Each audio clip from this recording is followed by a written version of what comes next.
For Go Sharpener, it begins with the schools, it ends with the schools. And that's how we wanted the final panel to also be with the school leaders, so that the ecosystem that we are building together resonates with all of us. So the theme is very, very simple. We just want you to talk about your favorite SDG project with the quantifiable impact, so that the other schools in the same room can replicate it and make it multifold.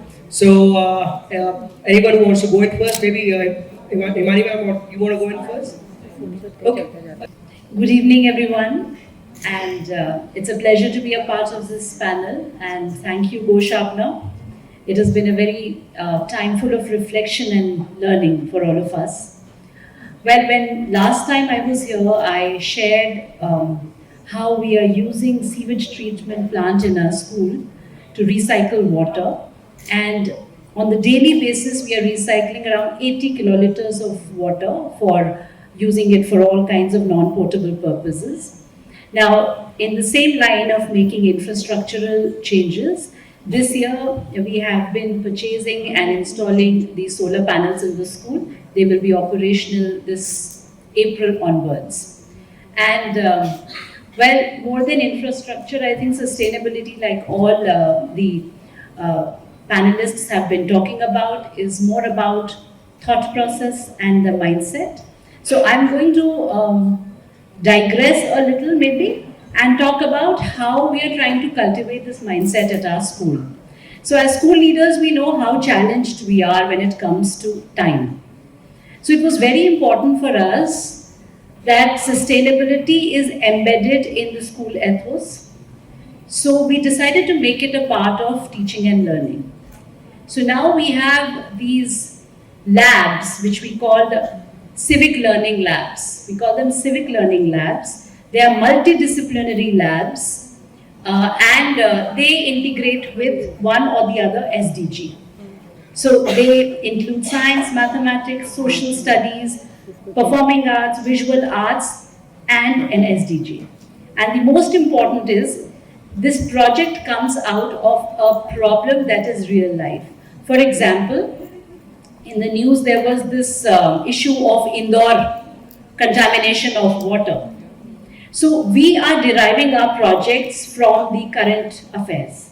So whatever is predominant, dominant, discussed in the news, because it is in children's mind, it's being discussed at homes. So we are deriving our project topics from the current affairs. Then we are creating multidisciplinary projects out of them, aligning with SDGs and calling them Civic Learning Labs.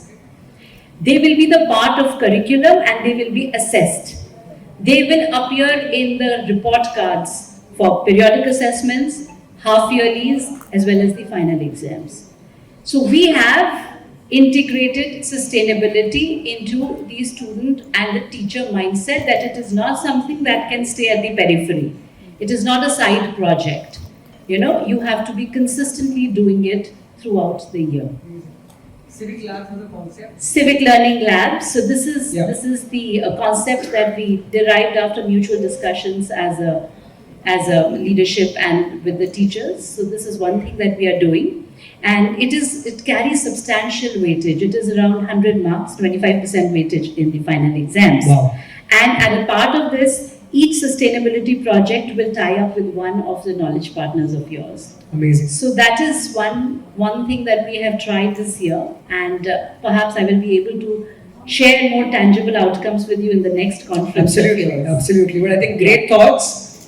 Civic Lab linked to current affairs. Current affairs is very important. You have to derive your project from a latest news. Absolutely. And the second thing that which you are aware of, Prateek, is that our student council has 4 houses, and each house picked up one sustainability project. Now what happened was that, for example, let's talk about e-waste collection. Now sometimes what happens is that the donation or collection is voluntary. Some students were deeply engaged, others were not. So that becomes a challenge, that how do you increase the engagement of children? So there what we did is we made it a house-wise event, and we requested Go Sharpener that why don't you, instead of generically measuring the impact scores across the school, why don't the impact scores start reflecting house-wise? Yeah. And they did that, and we saw an instant improvement in the engagement. Now children are competing with each other in a wholesome manner. Now I would rather say that children should choose sustainability because it is the right thing to do, but we are far from there as of now. So we have to, as school leaders, think of frameworks, systems and processes that engage children. Absolutely. So these are the Yes, two ma'am. practices that. Yes, please. You can Thank you, continue. thank you, thank you. And yes, just to add to madam, house-wise segregation is now available as an upgrade for all schools now. Since all schools have houses. I would like to take credit for that. So we have followed all the schools because every school has a house system. So we upgraded the platform so that you can also monitor house-wise impact. So class, section and now house-wise impact is also there. And there is an increase in engagement because Yeah. children are competing Competing against with each other. Yes. Yeah. All right.